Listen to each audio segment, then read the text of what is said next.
Hey guys! Today I wanted to do a video on boundaries. Yes, it's pretty awesome. If you've watched my other videos or read any of my blog posts, you know that I refer to boundaries a lot because they're awesome. Because they make you happier and make your relationships better and make you more content. So that's not a bad thing, right? So why does it seem like climbing Mount Everest to create boundaries? It's not that big of a deal. Boundaries are literally to keep you safe from being used, manipulated, and taken advantage of. So it's awesome, right? Yeah, it is. Boundaries are like way cool. So let me explain. All the time, I hear people, me included, talk about their pain-filled resentments, whether it be the awful entitled stepkid, or the neighbors that ask you to babysit all the time and they never pay you.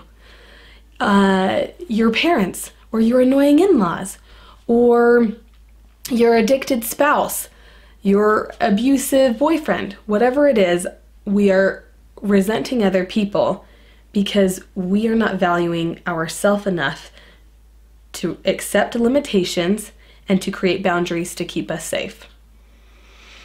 Yeah, I just laid down a big, huge bomb. There you go. Yeah, just let that sit in for a second. Okay, so how do we create boundaries? It's simple. First of all, we recognize our limitations. But when we forget our worth and we say, oh, but he said sorry, or I know that she doesn't mean it, and she's so nice and so generous in every other way. And we start to question other people's motivations. And then when we deny the feeling in our gut that what someone else is doing is toxic or hurting us, and we give them excuses and tell ourselves lies like, but they're so nice, and all these feelings that I'm feeling are just me. It causes us to be in denial and allow ourselves to be abused. It allows ourselves, we are allowing ourselves and setting ourselves up to be taken advantage of and to be manipulated. So we've got to stop it. Put the brakes on and give yourself permission to have boundaries and to be safe. Raise your hand if you've said one of these things. Don't worry, I have too. I just need to be more forgiving. It's not a big deal. I don't know why I'm so upset about it. I just need to get over it. Yeah. Denial. Okay? Listen to the feeling in your gut. If you feel like someone has ulterior motives, if you feel like someone's totally taking advantage of your time, if you recognize that, yes, your mother-in-law might be the most generous person on the planet, but yet she is giving you little jabs, recognize what it is. It's not that she's a bad person. It's that she is jabbing you and being passive-aggressive and saying mean things. But on the other hand, yes, she is very generous. It doesn't mean that she's totally a good person and totally a bad person. It means there's many facets to a human being. Hello? That's everyone. So stop making excuses for your mother-in-law and realize, you know what? What I'm feeling and why I hate her guts so bad is because that has really happened. I really have been jabbed. Okay, it doesn't feel good. What can I do to set up boundaries to keep myself safe? And the first step is just that, recognizing where your limitations are. Okay, simple. Number 2 is writing down times where people pissed you off. Okay, that's like 1A. Limitations because people piss me off. Whatever, you know, it helps. You're on the right track. Okay, number 2. After you've written down some examples of situations or people that you have resentments with, think about how, if the situation was changed, how you would feel about them, how you would feel about the situation. For example, I've had a neighbor who asked me to babysit on a Friday. So I said, yeah, I can do that. I looked at my schedule. I didn't have anything. I had lots of chores and stuff to do at home, but I felt like it was more worth it to help her because we don't talk a lot. I was trying to establish a relationship with her. I just moved into the neighborhood. I wanted to get off on the right foot. And I do love serving people. And I do love helping people out. So I said yes to babysitting. Oh man, was it rough. Her baby just cried the entire time. I'm not joking. I gave her Tylenol with mom's permission and she slept. Oh, and when I shoved food in her mouth. Other than that napping time and the time that I was putting food into her gullet, she was crying the rest of the time. It was so painful. Not only that, but I babysat her other kiddo as well. And when my kiddo was napping and my other one was at school, this kid needed so much time and attention. So I couldn't leave him and walk away, and give him toys to play with independently. I had to entertain him. So I wasn't able to do anything on my house the entire day till like 5:30 or 6 at night. That was not okay. And I needed to take a step back and realize I am more important than this. I can help other people, and I should wherever I can.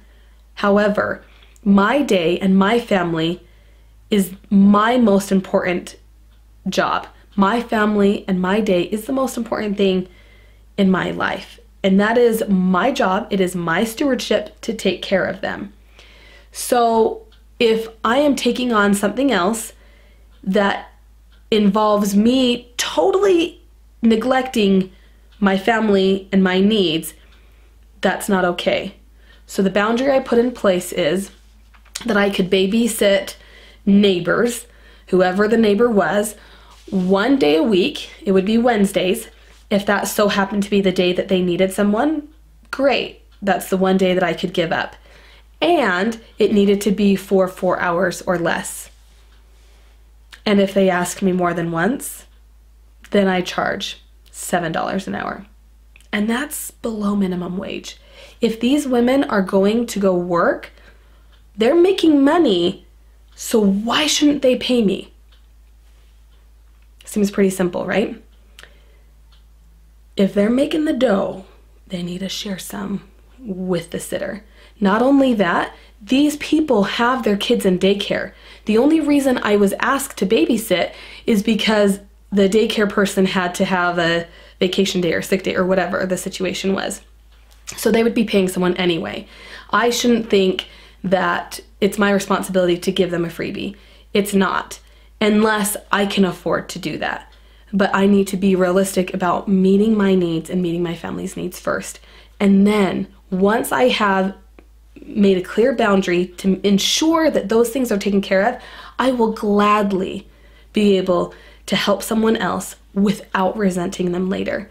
Because true service is not resenting the person afterward. If we're doing that, we might as well not have done it in the first place. Another boundary example. One time, I ate chicken, like a chicken sandwich with barbecue sauce on it, in my bed with chips, and it was delicious. And I was covered in my warm covers, and it was awesome. Except for the fact that I got barbecue sauce on my sheets and chip crumbs all over the place. So my husband was pretty disgusted. Makes sense. I'm disgusting, I know. Most people eat in the kitchen. You know what? I liked my bed. So his boundary, rightfully so, is that I eat in the kitchen. It's rough, but I understand. The barbecue sauce on the sheets was what sent him over the edge. Sorry, honey. Anyway, that's a good boundary. So now we both get into bed crumb-free. It's good. It's a good situation. And I feel like it's working out. And the good news is when I eat in the kitchen, I can just put my dishes right away and they don't pile up on my bedside table. So it's good. It's okay. So with those two examples, hopefully you guys can get a clear idea of how simple a boundary can be. It doesn't have to be overwhelming. It's just in place to keep you safe, to keep your needs met. If you go to my blog, thesoulrestored.com, I actually have 100 examples of boundaries so that you guys can just pick those up and use them in your own life if they apply. And I created 100 so that you would at least be able to have a handful to get you started on your own boundary endeavor. Another example is when I'm talking on the phone and my kids want my attention, they either have to hold my hand or just wait there patiently. If they ask me a single question, the answer is always no. So it can sound like this: no, honey, I'll talk to you in a minute, or no, I'll talk to you in a minute, or no, go up to your bedroom. I just want to talk and I can't talk to you and to them. Can you just give me a second? Okay, so yeah, the answer is always no. Whatever the boundary is, it can be super simple. So let's go through the list. First, recognizing your limitations. Write down some examples where you feel gypped. Okay, number 2, practice self-awareness. After you've looked at those examples, recognize more situations that are going to come up with specific people in general, things that you wish were happening in your life that aren't, because you're burying your needs by taking on other people's. Make self-care a priority. Give yourself permission. It's as simple as that. Recognize that you deserve to be taken care of. When having boundaries with other people, be direct. Say, yeah, I can totally babysit. I have Wednesday available from 2 to 6. Other than that, I am so sorry, I don't have time. Or if they already asked you a specific day, say, I am so sorry, I am totally booked that day. I have a full day, whatever it is. And say, please ask me again another time, if that's what you want. Or if you don't want them to ask you, and I'm always referring to babysitting here because obviously I'm asked a lot. But whatever the issue is, just say, you know what, I'm sorry, I can't make that work, or I'm sorry, I won't be able to make it, but thank you for asking. Check with me another time. So simple. When you're creating boundaries, try to create them with consequences in mind where possible. For instance, if I eat food in my bed, I have to wash the sheets and put them back on the bed all by myself. Why is that such a daunting task to do it all by myself? I don't know, but I hate it. So it really speaks to me and helps me to recognize my husband's need for clean, crumb-free sheets when he asks me to clean them after the barbecue sauce disaster and actually put them back on the bed by myself. But it works. If the consequence with my kids is the answer is no, then it speaks to them. Don't talk to mama. Because if you want candy, friends, movies, whatever it is, the answer will turn to no. If it's helpful, write them down. I am such a physical and visual person. I love to write them down.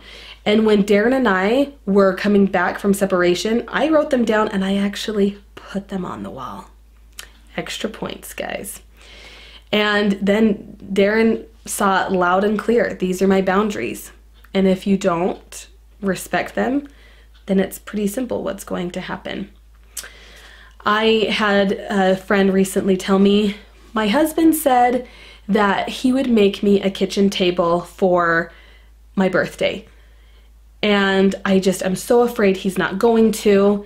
And I feel like I'm never taken care of and he never fulfills his promises. So I said, okay, well, what's your boundary with that? What is the consequence if he doesn't fulfill his promises, if he doesn't keep his end of the deal? And she thought about it and she's like, well, I don't have any ultimatum or any consequence. So I helped her to realize that she's allowed to have a boundary. She's allowed to expect someone to follow through, her husband or anyone. So the simple boundary that she put in place was, I will buy all of the lumber, all of the materials for the table.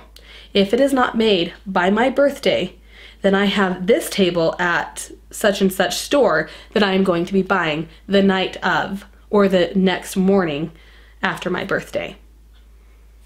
Simple as that. If they don't show up, your needs are still being met. Does that make sense? And the last thing is, discuss them with the people that need to hear them. That's if you feel comfortable. Obviously, a spouse, you can get to that point. With your kids, easy. Your neighbors, you might not want to have that discussion. But if you can, and if you feel like it would be healing for you, have that discussion and say, you know, I felt taken advantage of with this. This is how I'll be able to help you in the future. Or if you don't want to bring up old wounds, just say, you know what, thanks for asking, da-da-da-da-da. I can help you at this time. Or you know what, I'm not able to do that anymore. It's affecting me in this way. I'm sorry, you'll need to ask someone else. Good luck with that. Whatever it is, discuss it with the people that need to hear it.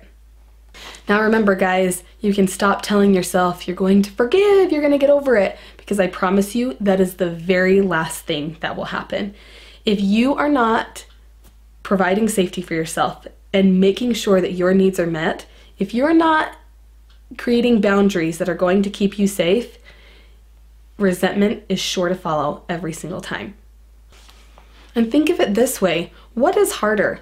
Saying no, thanks for asking, ask me another time, or dealing with the heavy weight afterwards of anger and resentment that lasts so long?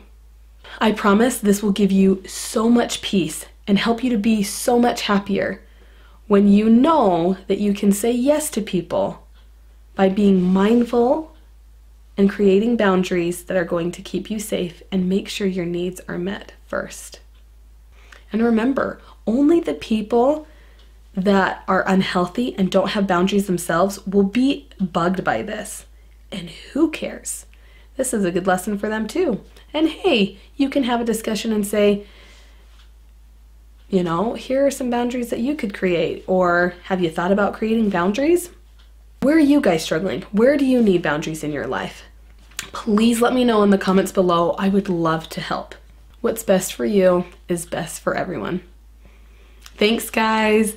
I hope this was so helpful. I seriously have been so healed by creating boundaries. I hope that this is super helpful for you guys.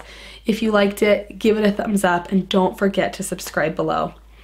Thank you so much for watching. See you guys.